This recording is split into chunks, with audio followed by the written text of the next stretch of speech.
Você já imaginou tomar um medicamento feito com restos de múmia?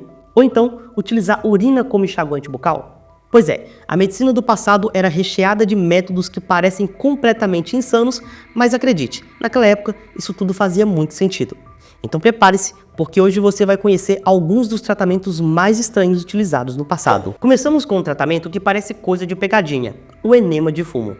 No século XVIII, acreditava-se que soprar fumaça de tabaco pelo reto de uma pessoa afogada poderia reanimá-la. Sim, isso mesmo. O procedimento era tão popular que havia kits de reanimação espalhados ao longo do rio Tamisa, em Londres. Eventualmente, médicos perceberam que a técnica não funcionava. E convenhamos, ainda bem. Se você achava que as múmias egípcias eram apenas peças de museu, pense novamente. Por volta do século XV, acreditava-se que moer múmias e consumir seu pó ajudava a tratar dores, ataques cardíacos, a peste, entre outras doenças. Esse remédio era tão popular que quando as múmias começaram a faltar, comerciantes desonestos começaram a vender corpos comuns disfarçados como múmias egípcias. Antes de entenderem completamente como o sangue funciona, alguns médicos entre os anos de 1873 e 1880 tentaram substituir transfusões sanguíneas por leite de vaca ou de cabra.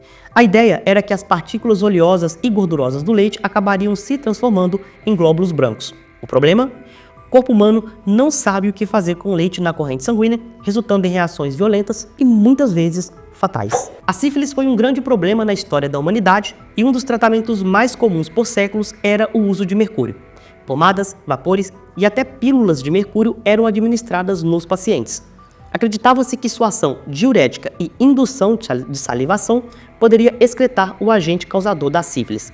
O problema é que o mercúrio é extremamente tóxico, seu resultado no tratamento da doença era irrelevante e acabava causando mais problemas do que a própria doença. Sabe aquele tóxico ilícito que tem nome de herói no feminino? Então, ele já foi amplamente vendido como remédio para tosse. No final do século XIX e início do século XX, a Bayer comercializava o herói feminino como um supressor de tosse seguro e não viciante. O resultado?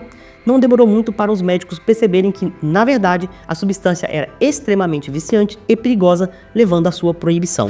Usar a urina como enxaguante bucal na Roma antiga era comum. O motivo? A urina contém amônia, que é um agente clareador natural.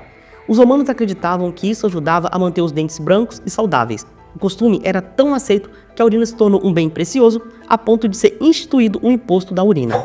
No início do século XX, o rádio era visto como um milagre da ciência. Produtos radioativos de todos os tipos, desde pasta de dente até preservativos e supositórios, foram criados. As pessoas acreditavam que o rádio tinha poderes curativos e revitalizava o corpo. Infelizmente, só depois descobriram que a exposição prolongada do rádio causava envenenamento grave e câncer. Esse último é simplesmente bizarro. No século XVII, médicos acreditavam que cheirar os próprios gases poderia prevenir doenças. A teoria era que os cheiros fortes poderiam afastar pestes e outros males do corpo. Alguns até mantinham frascos cheios de seus próprios puns para inalar de tempos em tempos.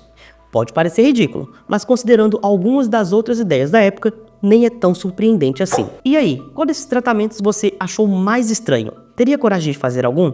Deixe sua opinião nos comentários e se curtiu o vídeo, não se esqueça de deixar o like e se inscrever no canal para mais conteúdos incríveis como esse.